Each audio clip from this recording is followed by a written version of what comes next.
अस्सलाम वालेकुम एवरीवन। क्या आपको भी लेटर ऑफ मोटिवेशन लिखने में बहुत ज़्यादा प्रॉब्लम आ रही है? समझ नहीं आ रहा क्या ऐड करें क्या ऐड ना करें। समटाइम्स वर्ड काउंट का मसला, तो कभी प्लेजरिज्म का मसला, एंड इन दी एंड आपका रिजेक्शन।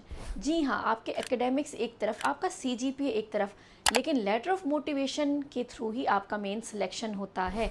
तो आज की ये वीडियो में उन स्टूडेंट्स के लिए लेके आई हूँ जो स्ट्रगल कर रहे हैं अपना लेटर ऑफ मोटिवेशन को लेकर। और मैंने इतनी सारी स्कॉलरशिप्स विन की हैं और सब के सब मैं कहती हूँ ठीक है, मेरा एकेडमिक और नॉन एकेडमिक प्रोफाइल एक तरफ, लेकिन letter of motivation is one of the strongest document in my scholarship profile. तो आज के इस वीडियो में मैं आप लोग के साथ शेयर करूंगी कि मैंने किस तरह से शिवनिंग, Fulbright and Stipendium Hungaricum, Turkey बुल स्लरी या इस तरह की स्कॉलरशिप्स में शॉर्ट लिस्टिंग अपनी करवाई, और उसमें की फैक्टर क्या था कि मैं हर जगह शॉर्ट लिस्ट हो जाती थी। जबकि बहुत सारे स्टूडेंट होते हैं जिनका CGPA तो हाई होता है, लेकिन वो अपने वीक लेटर ऑफ मोटिवेशन की वजह से सेलेक्ट नहीं हो पाते। तो आज की वीडियो उन सारे स्टूडेंट्स के लिए, so watch the video till and.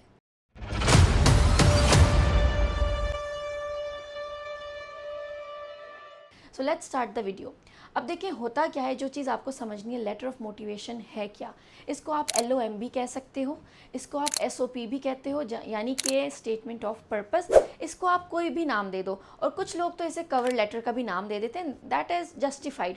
आप कोई भी नाम दे दें, मकसद एक ही है, उसमें आपने अपनी स्टोरी बतानी है। ठीक है, अब हमें लेटर ऑफ मोटिवेशन क्यों चाहिए? हम इतने सारे डॉक्यूमेंट्स दे रहे हैं, even we are providing our CV जब हो गई तो फिर लेटर ऑफ मोटिवेशन क्यों चाहिए? Letter of motivation is your personal pitch.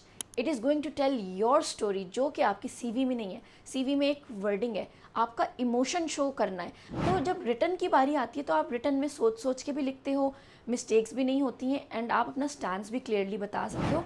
That's why ये लेटर ऑफ मोटिवेशन का कॉन्सेप्ट है हमारे पास।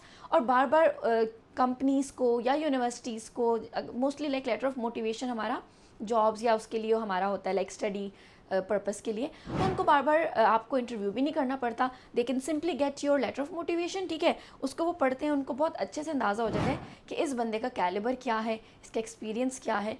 अब आप सोच रहे होंगे ये तो बहुत आसान हो गया, हम कुछ भी झूठ लिख देते हैं, कुछ भी लिख देंगे, हमारा क्या जा रहा है, हम कॉपी पेस्ट कर लेते हैं कहीं से और हमारा तो बस सिलेक्शन हो ही गया। ऐसा नहीं है।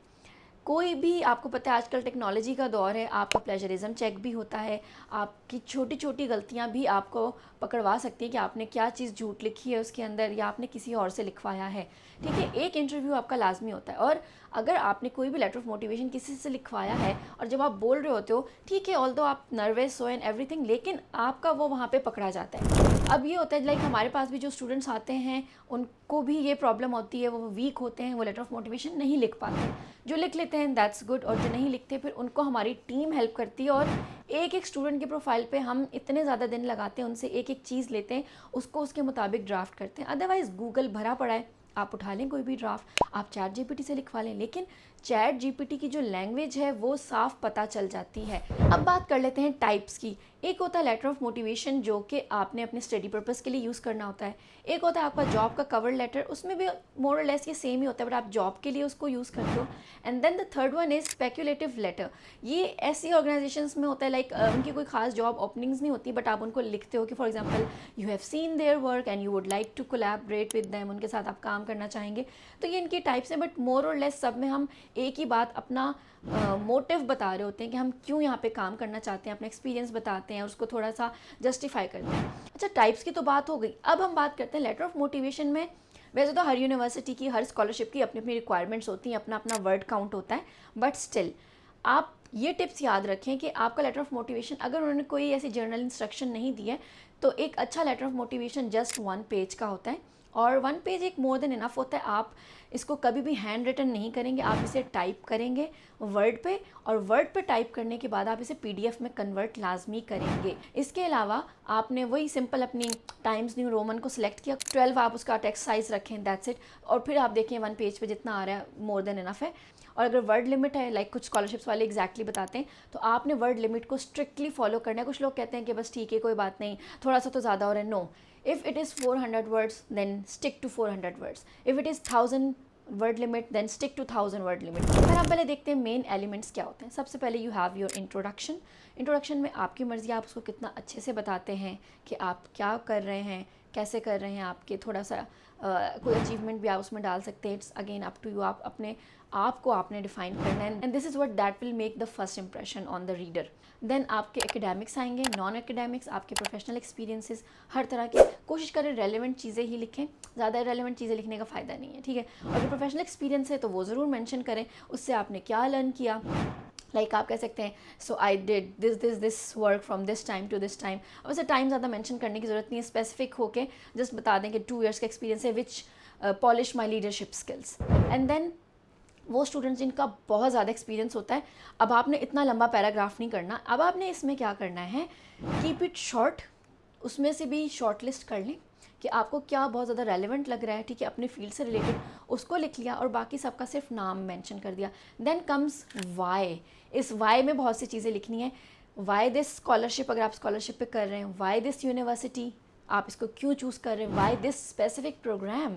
जैसे मैं एक इलेक्ट्रिकल इंजीनियर हूँ, तो why I am choosing electrical engineer, why, मेरा मोटिव क्या है इसके पीछे, ठीक है। मैंने इसमें डिफरेंट बताया था कि मैं पाकिस्तान के एनर्जी सेक्टर में काम करना चाहती हूँ, ठीक है, और मैं चाहती हूँ कि हमारा प्रॉब्लम है पाकिस्तान में, एज़ यू ऑल नो, कि हमें एनर्जी क्राइसिस है। अब पाकिस्तान की नेगेटिव बात है ये, अब इसको इतने तरीके से आपने करना है नेगेटिव बात भी नेगेटिव ना लगे। तो इसमें एक बड़ा पर्सपेक्टिव दिखा कि अच्छा इसने तो बड़ा सोच समझ के इस फील्ड को चूज़ किया, और इस बेसिस पे आपका बहुत ज़्यादा सिलेक्शन होता है, क्योंकि प्रोफाइल तो उनके पास ऑलरेडी भी होता है। तो देखते हैं आपकी इंटेंशन क्या है कि हम आपको ही क्यों सेलेक्ट करें, वाई यू। तो आपने इसमें जस्टिफिकेशंस देनी होती हैं। Then comes future goals. ये भी बहुत इंपॉर्टेंट पार्ट है जिसको स्टूडेंट्स मिस कर देते हैं। ये इतना इंपॉर्टेंट है कि अगर आप इसको मिस करते हो तो आपका रिजेक्शन हो सकता है, इवन आपके वीज़ाज़ रिजेक्ट होते हैं। फ्यूचर गोल में हमेशा अपना फ्यूचर पाकिस्तान से रिलेटेड लिखें कि आप आएंगे, इस तरह से काम करेंगे, कोई भी सेक्टर है उसको आप मेंशन करें। उनको कहीं भी पता नहीं चलना चाहिए इस चीज़ से कि आप वहाँ सेटल होना चाह रहे हैं बाहर मुल्क, ठीक है। बाद में जो करना है आप करें, बट पहले आप इस तरह की कोई बात उसमें कभी मत लिखें कि मैं बाहर इस तरह सेटल हो जाऊँगा, दिस एंड दैट। हमेशा पाकिस्तान का ही लिखें कि मैं यहाँ के फ़लाँ सेक्टर में काम कर लूँगा, या मैं ऑलरेडी जहाँ काम कर रहा हूँ तो मैं इन्हीं को आके ज्वाइन करूँगा। ये हो गया। एंड लास्ट में आपने पर्सनल कनेक्शन, आपने हर चीज़ को कनेक्ट करना है कि आप क्यों बेस्ट फिट हैं इसके लिए। अगर आप स्कॉलरशिप के लिए अप्लाई कर रहे हैं तो आपको ही क्यों मिले, लाइक वाई यू, आपने इन सब बातों को जस्टिफाई करना है। और एक और main cheese, starting and ending आपने बहुत अच्छी बनानी है। लाइक कहते हैं ना, first impression is the last impression, और लाइक एंडिंग और स्टार्टिंग से ही मैटर करता है सब कुछ। उनको कैप्टिवेटिंग लगना चाहिए, एक बोरिंग स्टोरी नहीं होनी चाहिए, ठीक है।